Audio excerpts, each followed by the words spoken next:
전국 곳곳에 한파 경보가 내려졌습니다. 호남과 제주에는 주말 내내 폭설까지 이어지며 피해가 속출하고 있습니다. 서울 역시 영하 10도를 밑도는 한파가 이어지면서 올해 첫 동파 경계 단계까지 발령됐습니다. 이번 한파는 내일 오전까지 이어진 뒤에 잠시 풀렸다가 이번 주 중반 이후에 다시 한파가 이어진다고 합니다.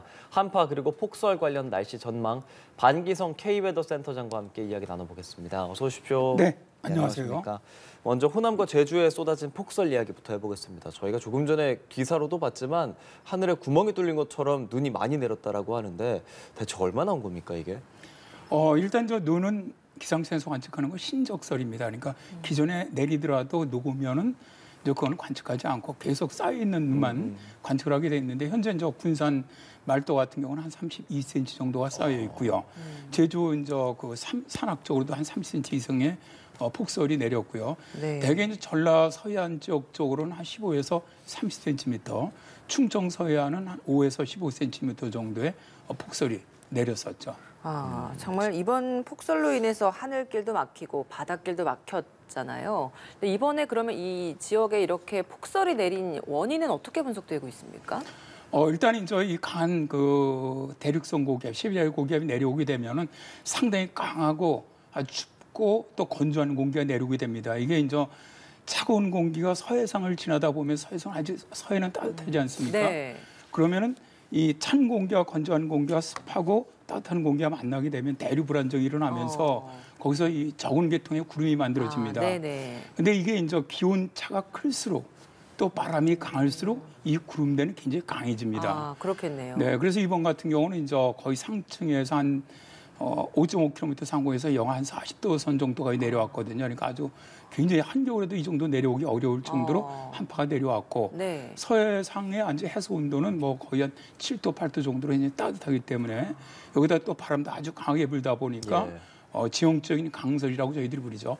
해기처럼 만들어진 이런 눈들이 또 육지에 딱 부딪히게 되면 지형적인 효과까지 더해집니다. 상승하는 효과가 있기 때문에 그래서 이제 육지 쪽에 있는 이제 군산이라든가 혹은 호남 쪽 이쪽으로 폭설이 내리게 되는 것이죠. 지금은 그 눈들이 다 그쳤습니까? 어떻습니까? 호남 지역은? 현재는 일단 현재는 그쳐 있습니다. 관측은. 그런데 오전까지는 현재 이제 서해안, 전라 서해안 지역하고 제주 지역은 대설주의보가 현재 발령이 돼 있고 또 에코를 보면은 레이더 에코를 보면은 계속 서해상에서 들어가는 에코들이 있습니다. 그래서 현재 이 시간은 잠깐 멈춰 있지만은 오전까지는 뭐 눈이 산발적으로 계속 올 것으로 그렇게 예상이 됩니다.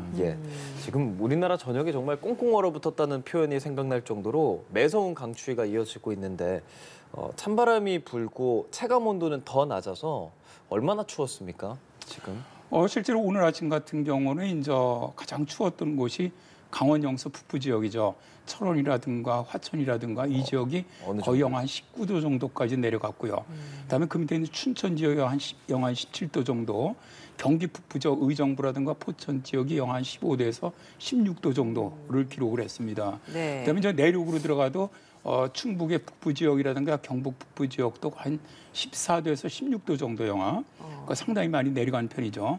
서울 같은 경우는 관측소, 서울 대표 관측소가 송월동에 있는데 송월동 지역의 기온은 영하 11.4도였지만 실제로 노원구 같은 경우는 영하 16.2도, 은평구는 영하 15.8도로 똑같은 서울이라고 하더라도 거의 한 5도 정도 이상의 기온차가 날 정도로 아주 매우 추운 그런 날씨를 보였습니다. 지금 그 기온을 말씀해 주셨는데 사실 시민들이 체감하는 기온은 그거보다 더 낮았잖아요. 네. 그건 어느 정도였나요? 실제로 어제 같은 경우는 바람이 오늘보다는 훨씬 더 강하게 불었기 때문에 어제 낮 같은 경우 영하 한 7도, 8도일 때 실제로 낮에 시민들이 느끼시는 체감온도는 영하 17도, 18도 정도 그 체감온도를 느꼈고요. 오늘 아침 같은 경우는 이제 영하 서울이 11.4도지만 실제로 시민들께서 느끼는 체감온도는 영하 15도 정도 느끼신다고 보시면 되겠습니다. 네, 이렇게 추위가 계속되다 보니까 동파 사고도 많이 납니다. 서울 같은 경우에는 수도 계량기 동파 경계 단계를 발령했다라고 하는데 이 계량기 동파 경계 단계라는 게 어떤 시점에 발령이 되고 이게 발령이 되면 어떤 조치들이 이루어집니까? 일단 동파 경계 단계는 4단계입니다. 주의, 관심, 경계, 그다음에 심각 단계인데 경계는 3번째 단계죠. 그러게요. 그러니까 이 기준이 영하 10도에서 영하 15도 사이의 온도가 예상이 될 때입니다. 그러니까 서울은 바로 이 경계 단계가 예상이 된 것이고요. 네. 경기 북부라든가 이제 강원도 지역은 심각 단계가 되겠죠. 그러겠네요. 이 경계 단계가 발령이 되면 일단 그 이전에 이미 이제 이런 수도 계량기라든가 혹은 노천에 있는 수도관이라든가 뭐 보일러라든가 이런 거 다 냉난방 보온을 갖다 다 해준 상태에서 일단 집을 비우게 되면 시간을 비우게 되면 이 경계 단계에서는 수돗물을 갖다 흘려줘야 됩니다.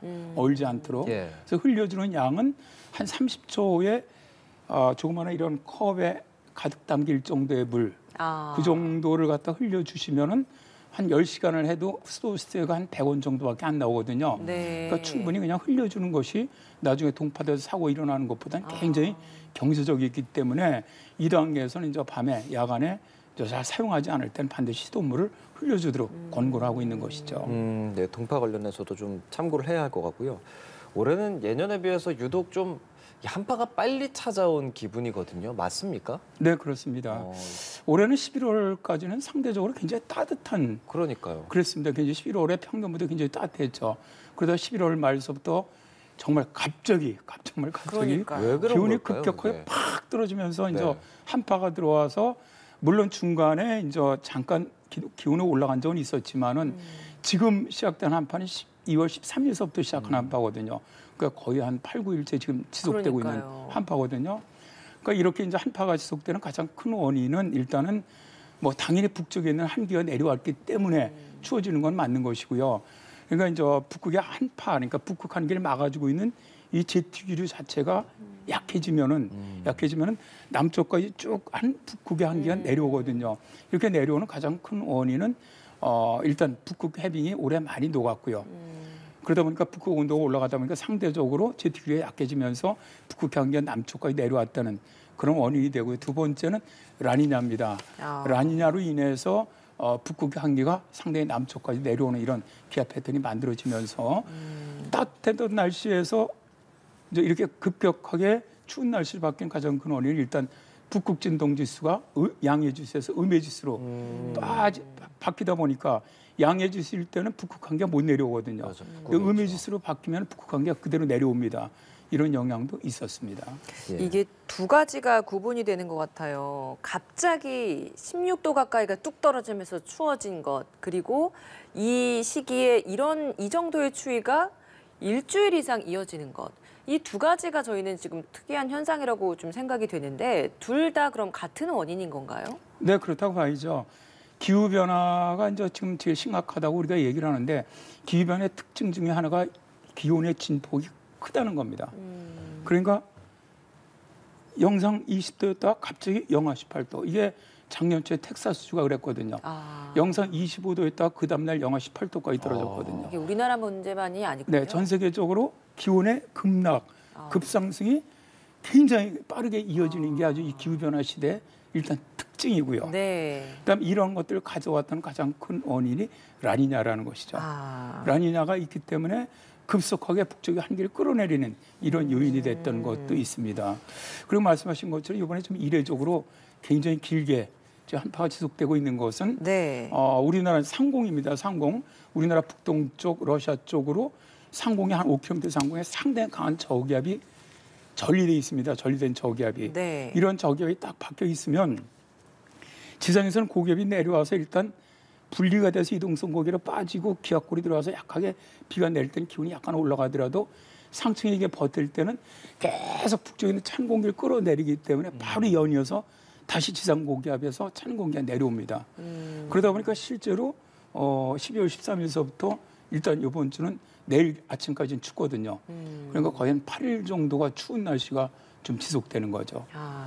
그러니까 라니냐가 가장 중요한 원인이다 말씀을 하셨는데 그러면 라니냐가 뭔지도 한번 좀 설명을 해주시면 좋을 것 같아요. 일단 적도 태평양입니다. 적도 태평양에서 중태평양부터 동태평양, 그러니까 저쪽 칠레라든가 페루 앞쪽 그쪽 바다 온도가 낮아지는 현상을 갖다가 라니냐라고 부릅니다. 그 반대가 이제 엘니뇨죠. 그쪽 네. 온도가 높아지면 엘니뇨인데 일단 엘니뇨와 라니냐는 정반대 현상이 일어납니다. 그래서 전 세계적으로 보면 라니냐가 발생을 하면은 동남아시아라든가 이런 쪽 호주 이런 데는 홍수가 많이 일어나고요. 중남미라든가 이런 쪽 굉장히 가뭄이 발생을 하고 네. 특히 중국 남부라든가 우리나라 쪽은 겨울 가뭄이 들어옵니다. 이런 특징이 있고요. 특히 우리나라에 영향을 주는 건 겨울에 추운 날씨를 많이 보입니다. 대개 라니냐가 있는 해에 겨울이 추워질 확률이 거의 한 70% 이상 되거든요. 이런 그 기상적인 특성을 갖다가 보여주죠. 근데 이 라니냐가 3년 이상 이어지고 있는 상황인 거 아닙니까?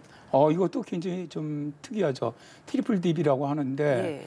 1950년 이후에는 뭐 지금 이제 처음 들어오는 세 번째군요. 세 번째 들어오는 예. 트리플 딥인데 실제로 이제 각 예상 기관들은 도중에 라니냐 끝날 것으로 예상했는데 굉장히 지금 길게 이어지고 있거든요. 네. 새 겨울을. 그런데 어쨌든 뭐 지금 미국 이제 해양대기청이라든가 이런 많은 예측 기관들은 일단 내년 봄에는 라니냐가 종료될 것으로 예상을 합니다. 그러니까 일단 가장 심하게 라니냐 영향을 받는 것이 12월과 내년 1월까지 영향을 받고 2월부터는 이제 라니냐가 중립으로 들어가는 것으로 그렇게 예상을 하고 있습니다. 최근에 언론에서 이 라니냐에 대한 이야기가 좀 나왔던 게 대만에 갑작스러운 한파가 닥쳐서 99명이 사망했다 이런 소식이 들려왔거든요. 라니냐 현상으로 인한 뭐 그런 상황이라고 볼 수 있겠습니까? 하나의 원인이 됐다고 봐야 되겠죠. 아까도 말씀드렸지만은 라니냐로 적도 태평양에서 동태평양 해수 온도가 낮아지게 되면 상대적으로 그 북서쪽에 있는 서태평양이라든가 일본 남쪽으로는 해수 온도가 높아져요. 네. 그럼 이쪽으로는 우리가 이제 기압계로 말하면 저기압 편차가 만들어지는 거거든요. 저기압 편차가 만들어지면 그 북쪽 고기압 편차가 만들어지기 때문에 고기압이 발달합니다. 발달해서 상당히 강한 이런 한기가 남쪽까지 내려오는 이런 기압 시스템이 만들어질 수 있다는 것이고요. 네. 대만 같은 경우는 아시겠지만 아열대 기후입니다. 그래서 한겨울에도 통상 뭐 15도, 20도 그러니까요. 영상 이렇게 이제 보이는데도 암만 추워도 이번 같은 경우는 어제 아침에 이제 타이베이가 영상 8도였습니다. 좀 우리가 생각할 때 영상 8도에 얼어 죽는다라면 이해를 그러니까요. 잘 못하시는데 이게 아열대 기후에서는 기온이 10도, 영상 10도 이하로 내려가면 저체온층입니다. 그만큼 거기는 이제 거의 난방 시설이 되지 않거든요. 네. 그러다 보니까 추위에 대비하지 않다가 기온이 10도 이하로 내려가면 저체온증으로 상당히 많은 사람들이 사망을 합니다. 이런 것도 사실 라니냐가 하나의 영향을 주었다고 보시면 되겠습니다. 네, 이게 한반도에 오는 라니냐의 특징이 한파라고 말씀하셨잖아요. 그리고 이 라니냐가 12월부터 1월 정도까지는 이어질 거다라고 이야기를 하셔서 그러면 1월 정도까지가 이제 우리의 한겨울이라고 하는데 그럼 이번 겨울 내내 이렇게 계속 춥다라고 봐야 되는 겁니까? 이거는 이제 좀 길게 추위가 왔고요. 일단 이제 내일 모레 수요일 날 눈비가 한번 다시 내린 다음에 또 추워집니다. 네. 그래서 거의 한 연말까지 또 추울 것 같고요. 그다음에 좀 약간 기온 풀렸다가 1월 초순 정도에 또 한파가 또 들어올 거로 현재 예상을 하고 있습니다. 그래서 이러한 추위는 약간씩 기온이 풀릴 때가 있겠지만은 거의 한 1월 중순까지는 이어지지 않겠느냐. 이렇게 거의 뭐 영하 10도 가까이가 되는 이 추위가 연말까지 그리고 잠시 또 풀렸다가 또 네, 1월 중순 연초에도 또 이렇게. 정도까지는 우리나라 통계상으로는 대개 1월 초부터 1월 15일 사이가 가장 춥거든요. 네. 그러니까 이제 이때 뭐 대한송원이 다 들어가는데 그때 가장 춥기 때문에 그때까지 추울 거로 보고 있고요. 대개 1월 하순 접어들면서부터는 기온이 평년 기온으로 가지 않겠느냐. 그래서 2월에는 거의 한 평년 기온 정도 되겠다. 그렇게 예상을 합니다. 연터장님, 이 정도 추위가 길게 이어진 것 그리고 온도가 기온이 이 정도인 게 기상이변의 현상이라고 봐야 할지 아니면 이제는 앞으로 쭉 뭐 내년이든 그 다음에 겨울에도 이렇게 춥고 오랫동안 추울 거다라고 생각해야 할지도 궁금한데요. 일단 지금 기후변화의 가장 큰 특징은 지구온난화입니다. 예. 지구 온도가 자꾸 올라간다는 것이거든요. 그러니까 우리나라도 겨울에 기온이 올라가요. 평균적으로 계속 올라가고 있습니다. 그리고 겨울의 길이가 계속 짧아지고 있거든요. 그러니까 평균적으로는 그렇습니다. 근데 이제 문제는 뭐냐면은 지구온난화의 역설이라고 얘기를 하는데 지구온난화에서 기온이 올라가게 돼서 북극의 빙하가 많이 녹게 되면 예. 결국 북극의 한기를 막아주는 제트기가 약해지면서 네. 한번 한기가 내려올 때는 평소보다 갑자기 굉장히 추워지는. 강한 한기가 급격히 내려올 가능성은 높아진다는 것이죠. 그러나 올겨울이 추웠다 해서 내년 겨울이 올해처럼 추울 것이다라고는 예상하기는 쉽지 않습니다. 호남과 제주에는 대설이 내려서 눈 피해도 많이 있었는데 반면에 강원 지역은 건조경보가 내려지면서 산불경보까지 내려지는 같은 한반도 내에서도 이렇게 상당히 다른 기상 여건이 만들어지는 건 어떤 이유 때문이라고 분석하세요? 지금 일단 한기가 내려오니까 상당히 차갑고 건조한 공기가 우리나라에 영향을 주고 있고요. 네. 현재 우리나라 지금 보면 서울 같은 경우도 12월에 평균 강수량이 한 26mm가 내려야 되는데 10mm밖에 아직 안 내렸습니다. 가물고 있는 거죠. 그러니까 이 동쪽, 동해안 쪽은 지금 동해안하고 경상 지역은 건조특보가 발령돼 있는 것은 올해 한반도가 가을 늦게서부터는 강수량이 적었어요. 거기다가 그러다 보니까 이쪽은 주로 이제 건조주의보가 발령돼 있는데 서해안 쪽은 지금 이제 지형적인 영향이죠. 한기가 내려오면서 서해상에 만들어진 눈구름 때문에 전라도 해안 쪽은 많은 눈이 내리는 것이거든요. 네. 그러니까 이런 건 이제 지형적인 영향으로 보시면 되겠습니다. 예. 지금 상당히 많은 눈이 내렸잖아요. 그 내린 눈들이 이제 뭐 많이 추워졌으니까 빙판길이 되고 해서 생기는 그런 사고 같은 것도 많이 걱정이 됩니다. 사실 이 빙판길이 되면은 뭐 차량도 많이 사고가 많이 나죠, 당연히. 차량 같은 경우는 일단 뭐 서행하는 것이 가장 중요하고, 그다음에 이제 겨울 장비들이죠. 스노우 타이어라든가 이런 걸 장착하는 것이 네. 중요하다고 보고, 가장 중요한 것은 사람이겠죠. 아무래도 사람들이 이제 눈길에서 빙판길에서 낙상을 많이 당하는데 특히 이 노인분들의 낙상이 좀 많습니다. 네. 그래서 겨울철에 이 낙상하는 이 통계를 보니까 다른 세계절에 비해서 거의 한 3배 이상 많습니다. 겨울철이. 거기다가 이제 65세 이상의 노인들이 65세 미만 사람에 비해서 6배 이상 낙상할 확률이 높거든요. 왜냐하면 이제 노인들은 아무래도 이제 신체 이런 활동이 좀 적절하지 않다 보니까 그래서 이 특히 노인들 같은 경우 이렇게 빙판길이 지금 서울 좀 그래도 다행히 제설 작업도 잘하고 눈도 좀 적게 내리는 바람에 좀 괜찮은데 경기 남부부터 남쪽으로 내려가면 눈이 엄청 좀 내려오거든요. 완전 빙판길입니다. 네. 그래서 가급적 노인분들은 좀 외출을 자제하시는 것이 가장 좋고요. 네. 만약에 어쩔 수 없이 꼭 외출을 해야 한다고 한다면 보폭을 상당히 좀 줄이시고 천천히 걸으시고 그다음에 반드시 장갑을 껴야 됩니다. 손을 넣고 걷다가 크게 다칠 수가 네, 네. 있고요.